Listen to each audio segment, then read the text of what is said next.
It's a pleasure to be here. It's been probably about Brad, maybe 9-month journey to get where we are. And my apologies for the 330 pages of stuff that you've just gotten, but it really was almost none of my fault. It was almost all Brad's instigation, and then several, as you know, several other people who did that. I just tweaked it a bit. So be 90% upset at them and about 10% at me.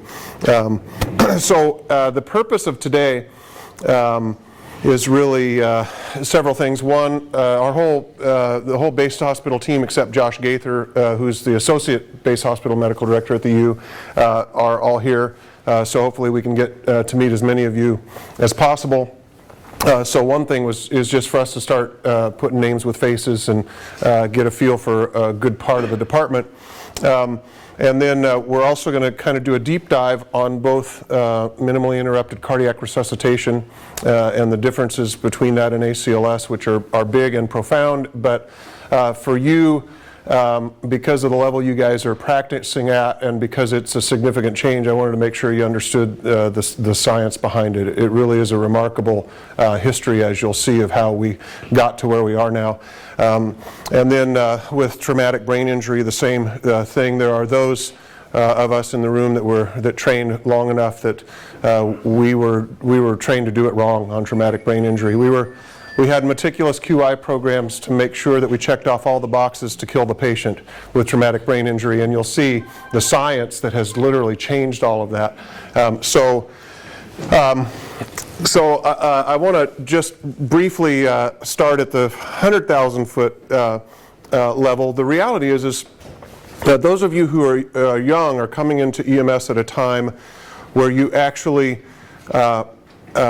can know that you're saving lives. Now, those of us that remember Johnny and Roy and Squad 51 and Rampart General and Dixie, who of course was actually in charge, like Marianne, right? And the doctors just signed where she said, which is in fact how, as you know, how a base hospital actually runs. She just tells me where to sign.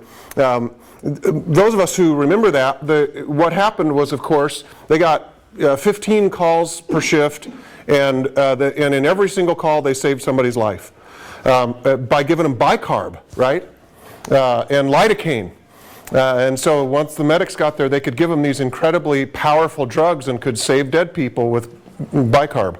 And as you know, lots of us diligently gave all our bicarb, not realizing that we were actually paradoxically making the brain more acidotic to ensure that if we did get return of spontaneous circulation, we'd toast it off the neurons.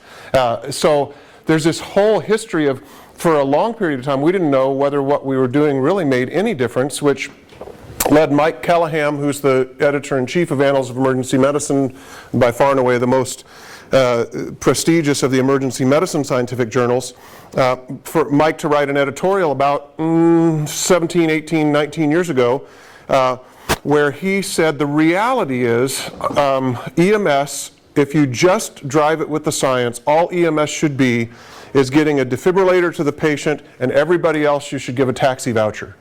And in fact, that was all that the science actually supported at that time.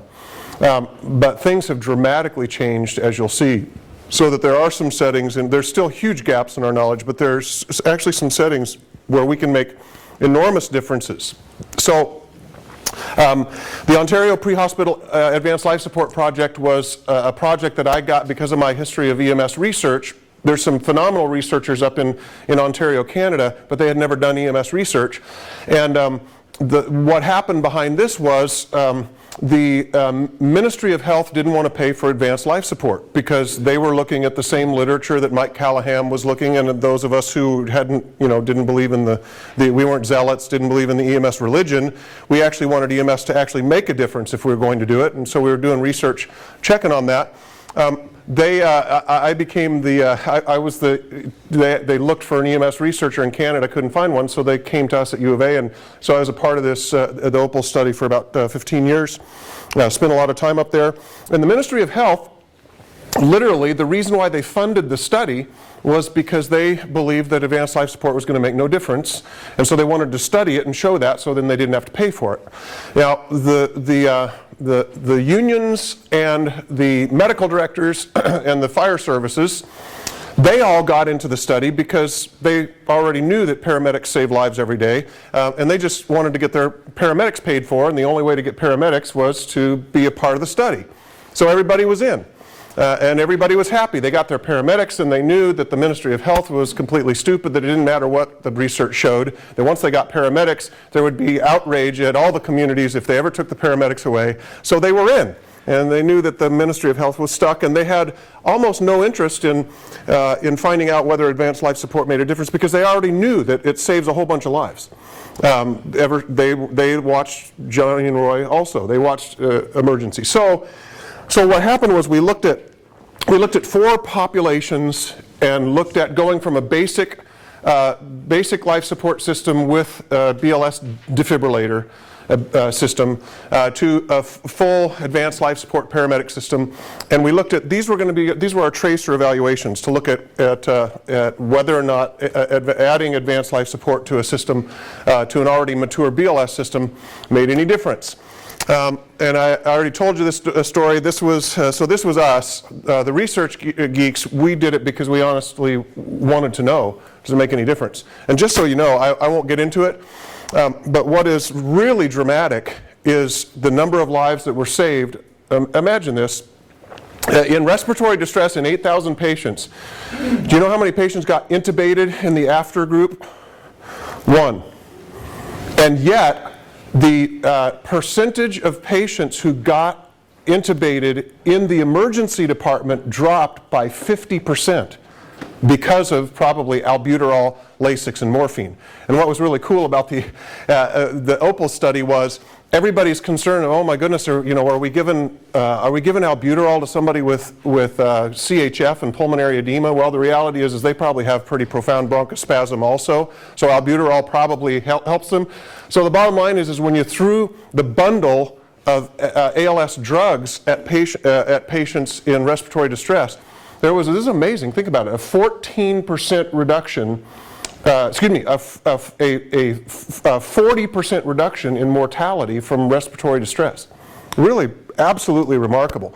And in chest pain, to me, even more amazing, because this wasn't 12 lead EKGs, this was not doing thrombolytics, this literally was just adding standard advanced life support, so probably pain control and nitro. What was amazing is patients with acute MI had a 14% reduction just from adding pre-hospital ALS, a 14% reduction in mortality. So who would have thought? I mean, we basically had these in as tracers, and because we wanted to do as much stuff as we could all at once because this would never be repeated again, really amazing things happen. But what drove it was cardiac arrest. Because everybody thought that's where you're going to find out where it makes a difference, and all of you know the links in the chain of survival for cardiac arrest. And so the first thing that happened is when we got there, I said, okay. They said, okay, we're ready to go. Let's add paramedics. And I said, wait, tag up. You need to know about your system. And it turns out that that they had, as you can see, this was their province-wide. Mean for their response interval. And by the way, at this point, this didn't even include the 911 call. This was just from the time of the alarm. And I said, so the bottom line, being this slow, all you're going to do is prove that ALS doesn't help when you show up too late. I mean, ALS doesn't help cadavers. Wow, we do a big, expensive $60 million study to tell us that ALS doesn't help cadavers. That'll be helpful. So we actually went into phase 2, not doing ALS, but making the system much faster. And you can imagine being in one district, you know how hard it is to move response interval? Well, this is across an entire province of 8 million people. This is gargantuan, the reduction to do this. So what this went was from slow BLSD to less slow BLSD. And what was really amazing was, and this got in the Journal of the American Medical Association. Here's our publication. Absolutely amazing. Think about it, 33% relative increase in survival just by making a slow BLSD system less slow. Really remarkable finding. Okay, so then with this quote optimized, which of course it wasn't, but at least it was better than it was before, and it was as good as they were going to get, Then we added advanced life support, which really meant, I mean, they had, this is 15 months of paramedic training, okay? I mean, you almost get a degree at the end. Bazillions of hours and all that kind of stuff. And so here's what happened in phase 2, which remember is the faster BLSD system, and here is phase 3, which is full paramedic implementation. And you'll see why this stuff matters and where I'm leading and why this leads us to MICR in just a minute. Okay, so notice in phase 3 they didn't slow down, they actually got slightly quicker. One of the things that obviously could have made phase 3 look really bad is if all of a sudden they said, well, we've got our paramedics now, so who cares whether we get there on time or not. So we watched that carefully. 93% of the time there was a paramedic at the scene, and that happened in 11 minutes or less in 87% of the time. And like most observational science like this, this number that we picked was completely arbitrary, but nonetheless it's now, you know, there forever because it's in JAMA. So everybody thinks it's right. And successful intubation, look at this, really remarkable. This is a baby system where they go from EMTs and then they go to school, and they did a remarkable job of getting them all into the operating room and so forth. Really, really high success rate, and high for cardiac arrest, high IV success rate. So looked like, at least on the surface, pretty good skills. And so here was the dramatic increase, almost a 40% relative increase in return of spontaneous circulation, getting the pulse back. Here was the dramatic increase, again, a third more people got admitted to the hospital, and zip. All they did was spend a whole bunch more money on trying to resuscitate patients in the hospital, and it was literally no change whatsoever. The internal politics were amazing. We knew this really early, but because we didn't, well, I live in Arizona, so I was far enough away, but Ian Steele and the Ottawa research group, well, you can only imagine having the entire fire service in an entire state mad at you personally. I can't imagine it. I mean, I've had 1 or 2 departments mad at me, and that was enough. So the reality is so we held this publication until after we published the shortness of breath and the chest pain, because at least then it didn't all look like a bust. And here's neuro outcome, cerebral performance category. No difference, if anything, slightly trend toward the worse with adding advanced life support. So what mattered? It was better to be younger. So things to the right here, this is a logistic regressions. So really, you can be really impressed, or I'll tell you the truth, the insider deal is all that matters is if you're to the right or not. So it's good to be younger, surprise. It's better to be witnessed, big time. It's better to have bystander CPR. It's better to get there fast. And nothing on the advanced life support, just no impact at all. So about 2004, I was asked to do the Shanta Memorial lecture at the National Association of EMS Physicians, and this is a slide. Basically, this stuff's from there, and there was stuff that was starting to occur to us at that point. So first of all, what occurred to me was this was an entire province where they were totally convinced that what made all the difference was getting a paramedic there for cardiac arrest, because everybody knew that that's what saves lives, right? And so what I surmised was, what happened is now, instead of the EMTs paying attention to doing the basic stuff that they had done, now the paramedic shows up and everybody goes, all right, somebody who can save this person's life can go. They all stop doing things like, you know, trivial issues like chest compressions, right? And they say, okay, give them bicarb. And so we got him intubated, you know, we know, because we know that saves lives. And so the reality is it was probably enter the paramedic and exit chest compressions, which could of course hide any potential advantage of advanced life support, because this is so powerful. And so you get all this stuff, which probably, this is probably bad, as we'll talk about, at least early on, or at least gets in the way, if not bad. And then, so all of a sudden, what we had been doing in Gordon Avey and Carl Kern and Bob Berg and these people I know you've met over time, probably here in the system at the U, in our pig lab, we were starting to realize, wait, the whole thing's wrong. The whole approach to cardiac arrest is wrong. So here's what was occurring to me. It was known that you get, if a person has CPR versus not, it was well established that you have a 300% increase in the likelihood of surviving, right? And so our pre-study estimate of what did we think, because you have to do that, to do the power calculations to see how many patients you need in a study, right? Well, what we said was, we think ALS will probably improve by about 20%. Again, a little bit of literature, not much, but it was a guess. It was a guess.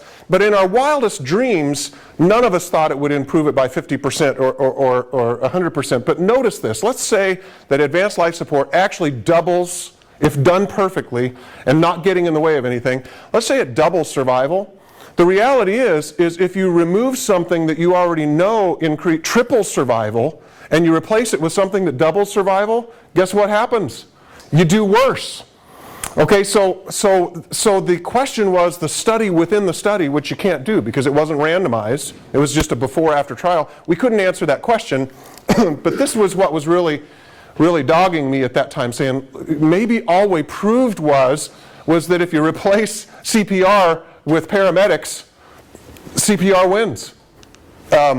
Okay, and so here's the key. The slightest decrement in the provision of chest compressions could overwhelm any conceivable impact of advanced life support. And then, of course, you all know, especially if you've been around a really long time, we all know that there's, the only commandment, you go to EMS hell if you don't do the airway first, and then the breathing, and then the circulation, right? We all know that. If we knew one thing, we knew that. So we had always applied that to cardiac arrest, right?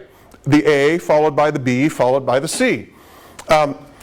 And so the question then was, since they were intubating at an incredibly high success rate, they clearly were very good at it, how could that fail to improve outcome if the A is the most important thing?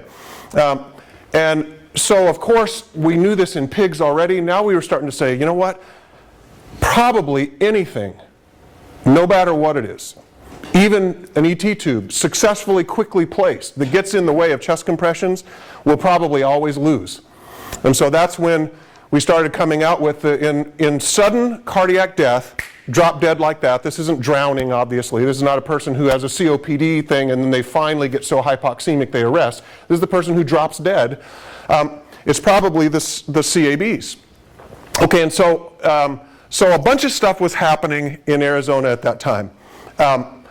What we were starting to discover was when you looked at any of the studies that the idea of you do 2 breaths in 4 seconds in classic, conventional CPR, nobody could do that. It actually takes 16 seconds for an experienced paramedic to actually do the two breaths.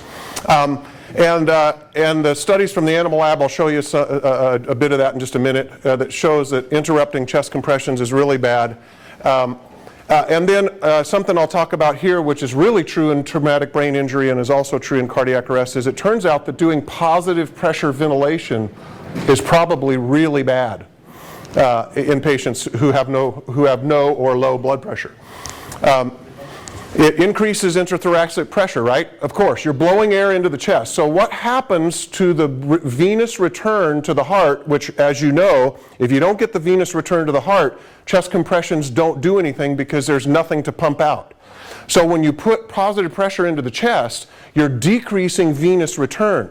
So you have this irony of getting more oxygen but less flow to carry the oxygen. It decreases venous return. It significantly decreases coronary blood flow. You can see this meticulously in the pig lab, and it decreases cerebral blood flow. So what you get is you get this feeling of, all right, the A and the B are happening, and they're happening right, and we're really on it, but at the detriment to the 2 things that really matter in cardiac arrest: coronary blood flow and cerebral blood flow. And then Tom Afterheide wrote this and followed this study with an editorial, and the name of the editorial was Death by Hyperventilation, which got a lot of people's attention and should have. Tom's an amazing researcher at University of Wisconsin. Notice this, on average in these 13 patients they were looking at, on average they were getting 37 breaths a minute in patients who were intubated. Man, do we have their A and their B down. And the whole time, this of course is preventing any blood flow. So what do you have? 100% oxygen in the lungs going nowhere. Completely worthless so other things were coming up. Notice, in conventional CPR by very experienced paramedics, the reality is it always took them 16 seconds at best to get in 2 breaths. So in a given minute, only 42% of the time was the patient actually getting chest compressions, less than half the time. So if you did a 50-2 and started fiddling with this, the percentage of the time that you could have chest compressions was much higher. And notice this is in the pig lab, and here notice here is your 15-2, and instead of this being a 4-second pause, this is actually taking about 55% of the cycle. Almost 60% of the cycle is getting in these 2 breaths. Okay, so in a swine model, look what happens. And this was something that we already knew. But this is stunning to think about. Okay, so this is pigs who you put in VF, and notice this is conventional, perfectly done ventilations. Okay, nicely intubated, the whole bit. And here is, and this is then doing nothing literally but just putting high flow oxygen on them and doing chest compressions. That's literally all this is. So return to spontaneous circulation, twice as likely, 3 times as likely for the pig to be alive at 24 hours. And look at this, almost 5 times more likely for them to have some of my colleagues get promoted and tenured for doing neuro exams in pigs. This is a great country or what? And so notice, this is normal neurologic outcome in a pig. In conventional, this was full-on, flawlessly done ACLS. Okay, so here's the key. You know what is amazing? Is if you say, okay, the only thing we're going to do in the pigs is we're going to let them, literally, we're not going to do any basic airway maneuver at all. We're not going to give them oxygen. We're going to literally let them choke on their tongue on room air. And guess what happens when you compare that to perfectly done ACLS? 4 times more likely that the choking on room air pig will have a good neurologic outcome. Okay, so that paints a picture. Okay, so all of this was starting to come together at the same time. Then there's this other thing it's amazing how hard it is to get a good enough gradient in CPR so that you actually get forward blood flow to the brain and to the coronaries, the 2 things that you have to do to get a patient to survive. And so this is in a pig, and the difference between the yellow and the green, okay, this is the aortic pressure, and this is the right atrial pressure. So the difference between this is the difference between the arterial side and the venous side. So this difference is what drives blood flow forward, okay, during CPR. Notice, you do your 15 and diligently get up to, this is not bad. But notice how long it takes you to get there. And in conventional, traditional CPR at the time, guess what we were doing? We were getting them just about to a place where it was going to help them, and then in 3 seconds, it's all gone. Why? Because we all know, we got to get those breaths in.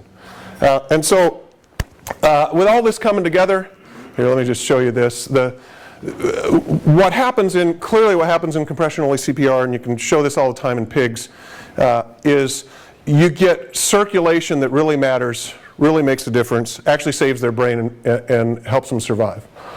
Okay, so oxygenation. What about oxygenation? The reality is, first of all, you don't get 0 ventilation in a person when you're doing chest compressions on them. You actually get some, and in pigs you get about 80%. You ready for this? You get about 80% of the normal minute ventilation just by compressing on a pig's chest. So you actually don't get 0 ventilations, but more importantly than that is when a person drops dead, they have a lung full of oxygen, and so the issue is to circulate the oxygen that is already present early in the resuscitation rather than try to get them more oxygen and not be able to get it to them. Okay, so I think I've pretty much talked through this. Okay, so here's the great irony.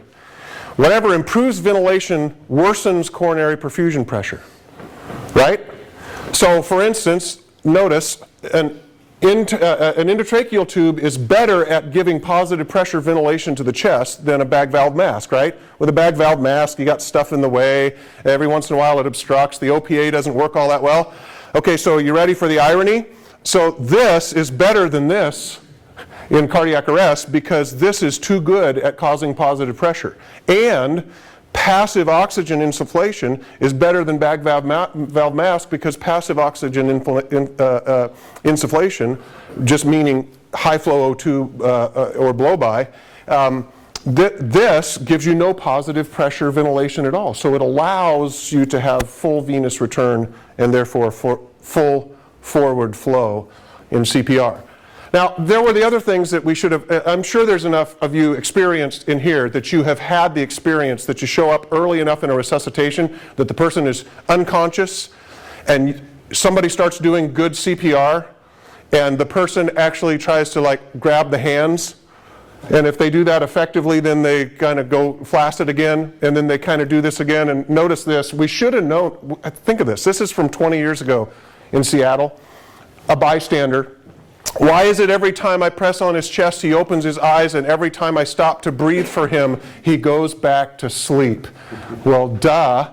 It's because he has no forward, when you go to breathe him, there's no oxygen going anywhere even if you have 100% oxygen in the lungs. Okay, so all of this happened together in the state of Arizona, and Ben Bobrow in 2004 started saying, okay, well let's look where we are on survival, and in the state of Arizona essentially everybody died. So this was bad news, but good news. The good news is we had to do something, and there was no risk. Everybody was dying already. So as opposed to waiting for randomized prospective trials on MICR, which by the way is just going to begin next year in the Resuscitation Outcomes Consortium, it made sense to try something.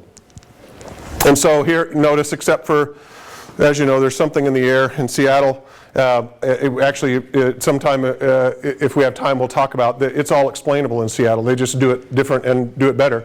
So Arizona was way down there with everybody else. So what happened?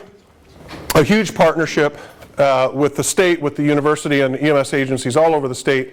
And this is what happened. So to bystanders we said if you see an adult suddenly collapse, you call, you begin hands-only CPR. This was way before, this is when country wasn't cool. Most of you probably know that until 2008, the American Heart Association didn't even put bystander hands-only CPR out. They're slow. The politics there are fascinating. Another great story we don't have time for. Okay, and then if they didn't suddenly collapse, of course, then you do conventional CPR because oxygenation may be is a major issue in most drowning events, for instance.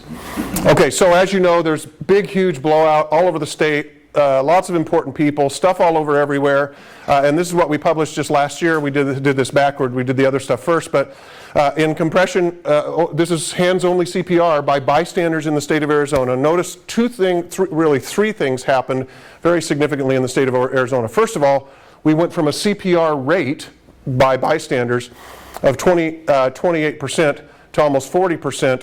Nobody's moved the needle in a large population like that ever in history. So to do it across the state is truly stunning to make this kind of a difference. And then the percentage of people doing compression-only CPR went from 16% at the beginning to 2 years ago it was 77% of the time. In Arizona, if you're in the SHARE program, which is probably 85% of the state, you have more than a 3/4 likelihood that if the bystander is doing CPR, they're doing hands-only CPR. And here's what's absolutely amazing. Forget all the logistic regression stuff, just pay attention. Here is conventional CPR, and here is hands-only CPR done by a bystander. This is no CPR.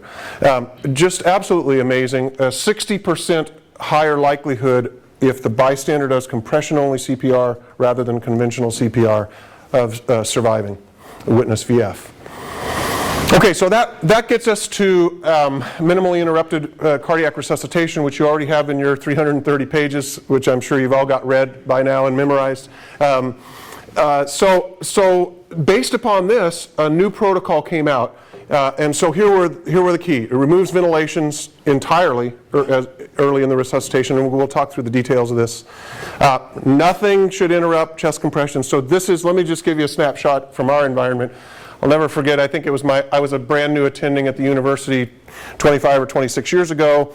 This traumatic brain injury patient comes in. I'm the attending, I'm the trauma captain, and we're in the midst of getting the patient intubated, and neurosurgery resident comes in and bumps me out of the way so that he can look at the pupils. As if at that point, you know, a neurosurgeon is what the patient needs rather than an airway.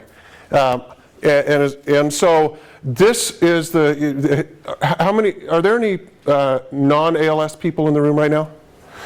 Okay, so let me tell you, here's the scoop now, and you can tell them I said it. Don't let them bump you out of the way.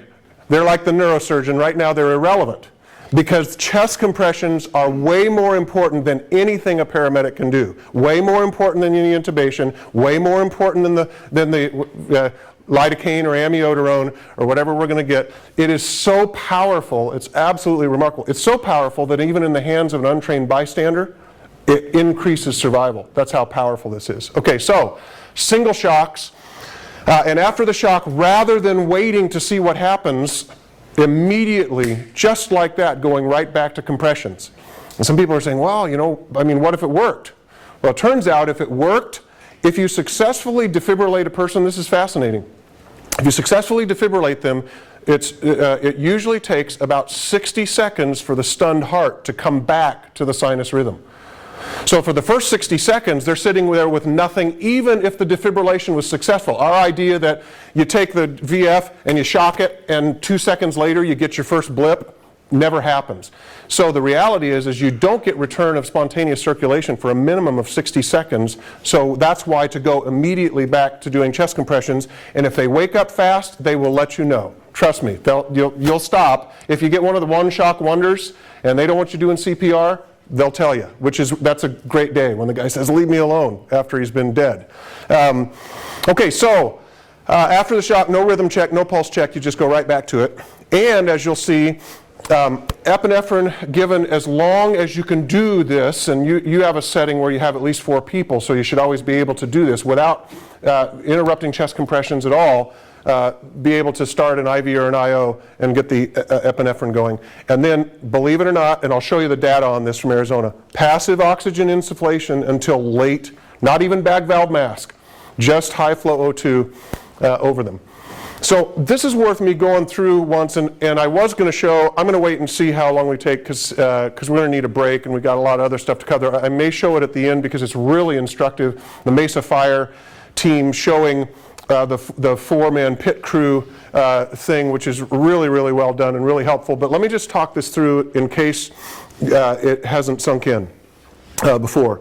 Okay, so EMS arrives, and just one proviso is, if you want to, when you show up, if there is good CPR going on by a bystander, then the literature is not clear. It's probably better to still go ahead and do your first 200 before you look, but there's some controversy about that. So if you have good CPR ongoing when you show up, and the first thing you want to do is a quick look, first replace them with somebody doing good chest compressions, and then in the first few seconds you want to do a quick look and shock. If you can, if you want to do that. But the standard way is you show up and you do 200 chest compressions, as you know, good and deep, a minimum 2 inches, really 2.5 inches is better. This is over 2 minutes at 100 per minute, and nothing gets in the way of that. None of the rest of the preparation gets in the way of that. This is by far and away the most important person and the most important 200 compressions, because there's almost no question, there is no question in animals that this primes the animal for the ability to be successfully defibrillated. It's really remarkable in the animal literature. Okay, so you do an analysis. If they need to be shocked, you shock them. If they don't, you go right back to 200 chest compressions. And you do this for a total of 3 shocks and 4 sets of 200 compressions. And at this point, if the person, even if the person is still in VF, then you go to conventional ACLS. And again, hopefully at the end we'll have time for question and answer on this. But I just want to make sure everybody gets through this. So notice that for the entire time here, the airway is irrelevant. And that really is true. And again, I'll show you the data on this in a minute. And it's so counterintuitive. That's why I'm emphasizing it so much. You're not going to get in trouble. Nobody's going to sue you. The reality is the best thing for the patient is to focus absolutely on this while just having passive high flow O2 going on. Notice at each of these points during here, go ahead and give a milligram of epi if you're able, again, to not interrupt chest compressions.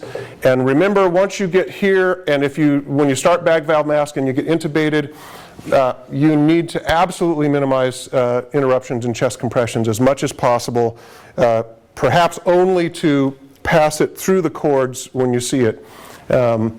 Very important. So you know what, I think I will, since this is the core of what you're going to do differently, I probably will stop here. I'm going to show you a little bit of the data about what happens in passive insufflation versus bag valve mask to hopefully be even more convincing. But let me stop right here. Any questions on either this methodology or its implications?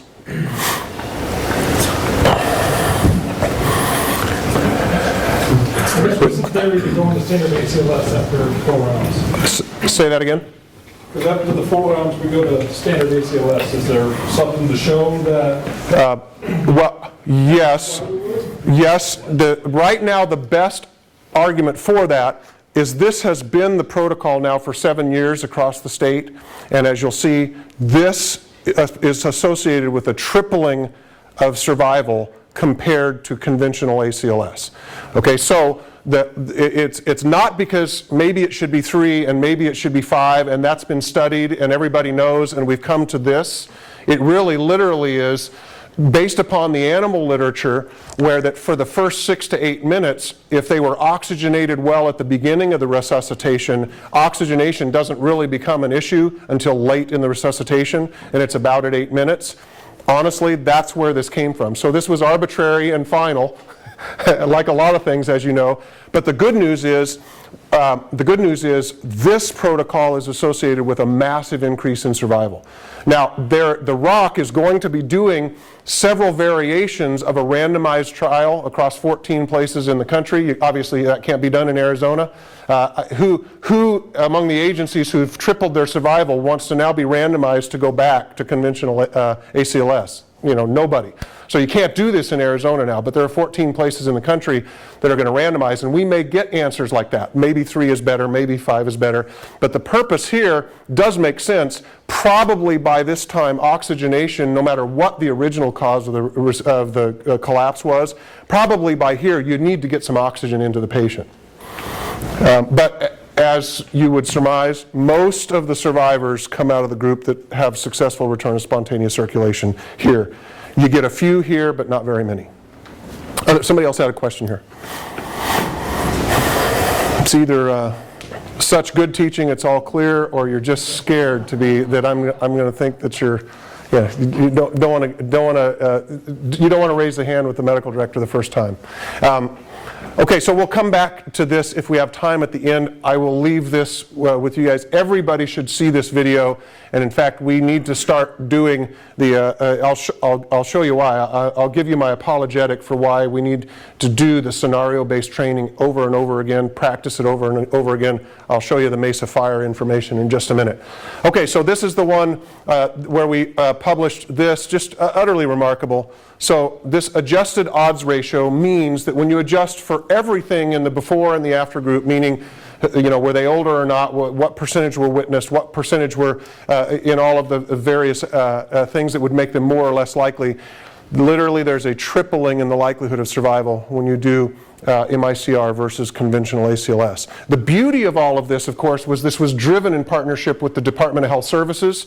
So all of the liability issues were covered by the reality of the standard of care set in the state of Arizona is either MICR or ACLS. Both of those are blessed, so it trumps a lot of the things that would otherwise have been great concern. And this is really, really important. Notice this. We're not saving more veggies. Notice the improvement in the good CPC outcomes, cerebral performance category. And in fact, if you actually do the logistic regression using all of the things that would modify what you would expect in terms of a good neurologic outcome, you have a 2.2 fold greater likelihood of having a good neuro outcome with MICR compared to conventional ACLS. So you also save more brains. Not only more people, but among those who you save, you have a better neurological outcome in general. Okay, we talked a bunch about this.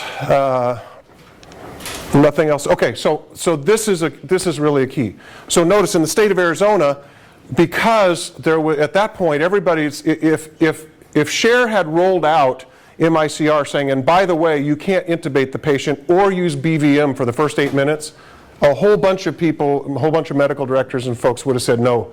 So during the entire Share program, the medical director and the local agency were they were all able to opt for whether they wanted to do bag valve mask for the first 4 cycles versus just passive oxygen insufflation.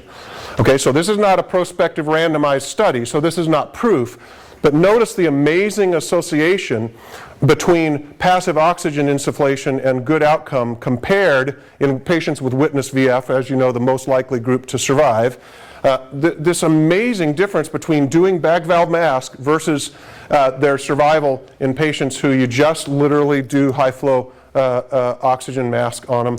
And if you do the logistic regression, look at this.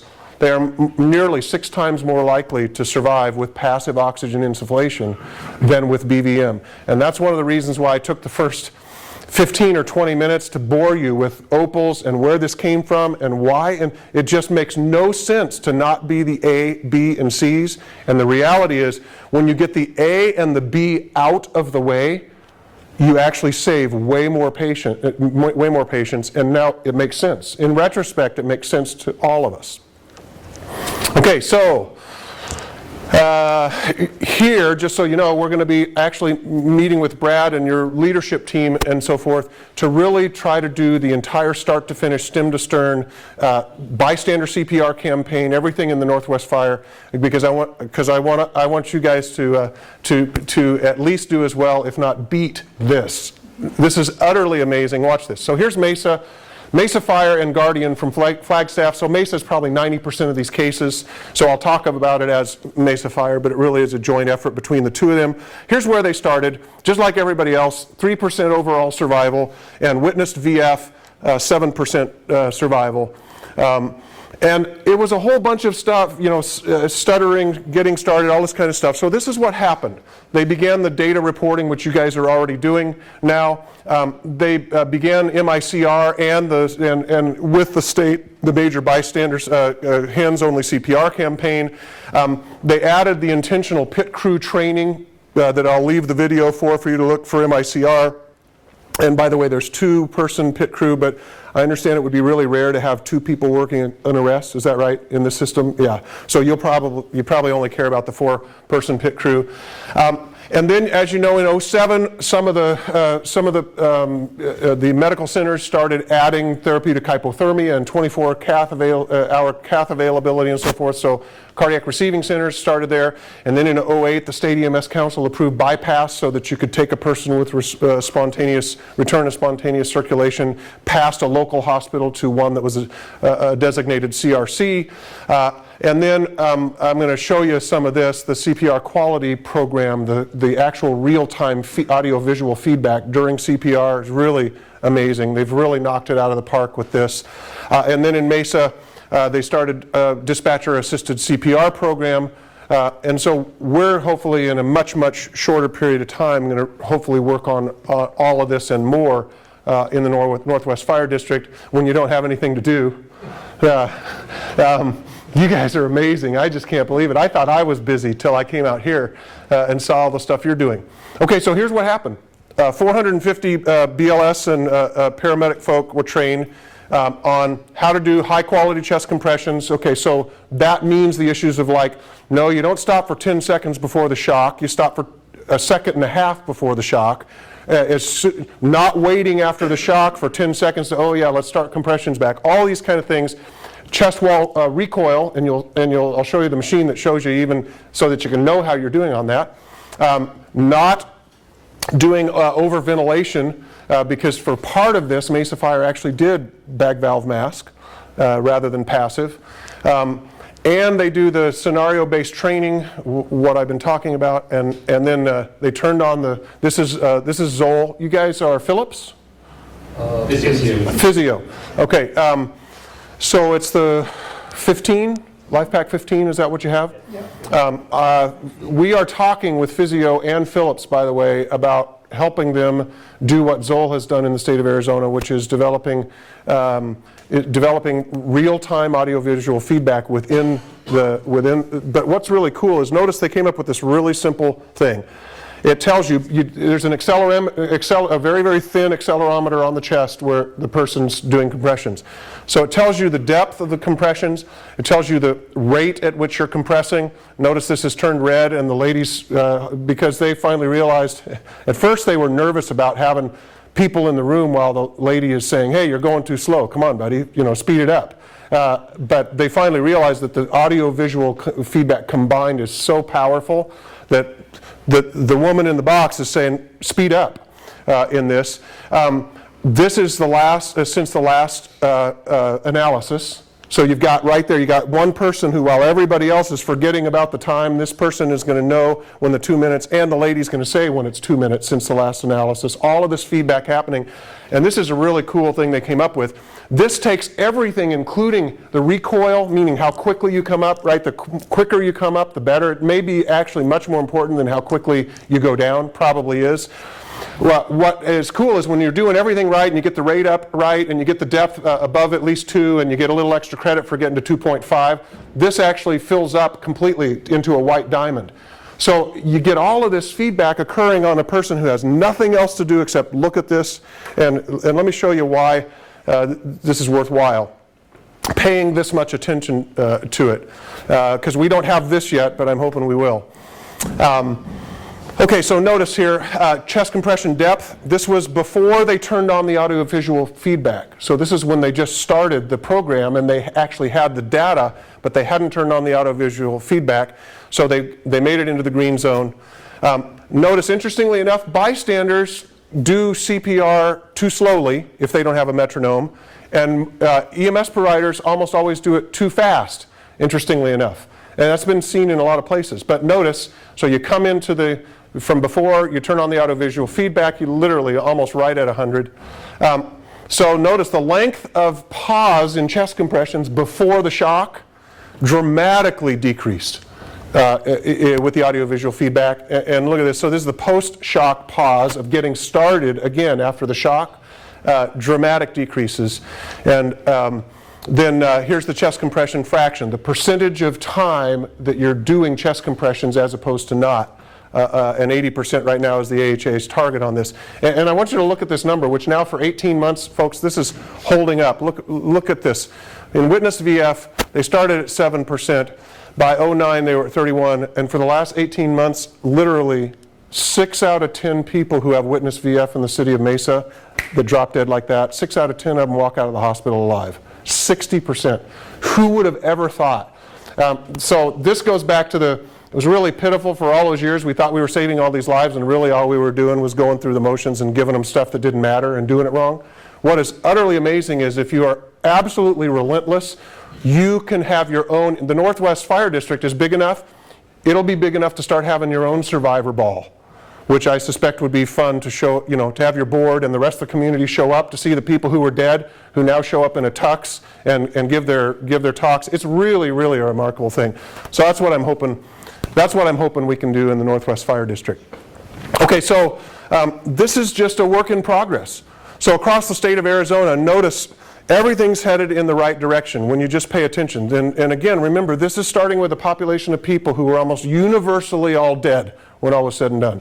Absolutely remarkable things that are happening.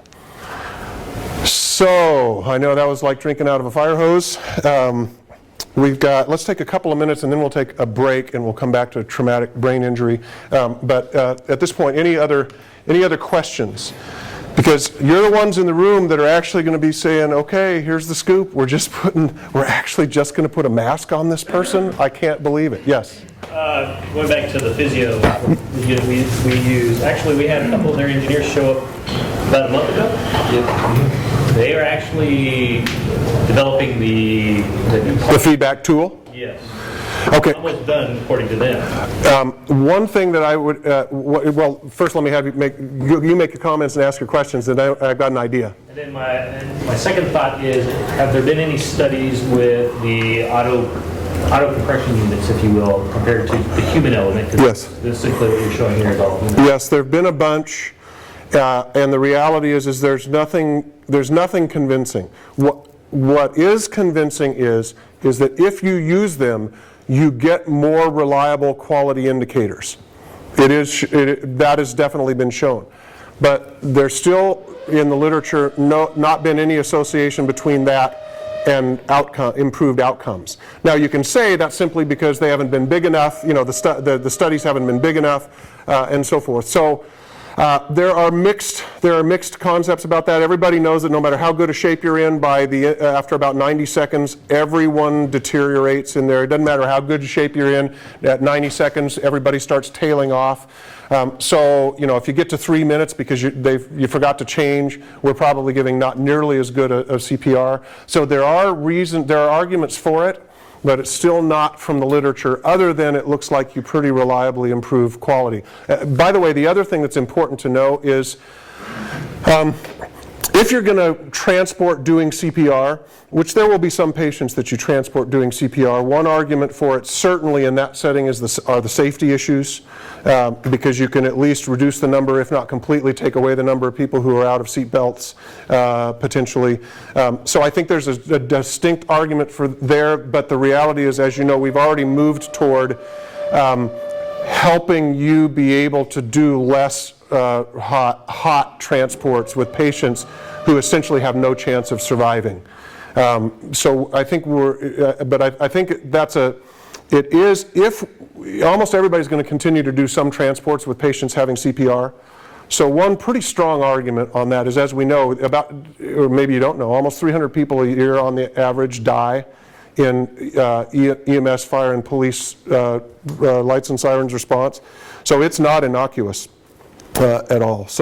But good question. The literature doesn't yet mandate it, but it points in good directions. They're expensive, as you know, they're cumbersome, and if you don't do them right, they may not help us. Interesting. But back to the issue with Physio, we are in conversation with them, and their intent is, of course, going to be to sell those units, or the software upgrades or whatever. I haven't talked recently to Ben, who's primarily been talking to Physio. I've been primarily talking to Phillips about the project, and there may be some ability, though, to potentially get free software, free upgrades, and so forth if you're a part of them developing it.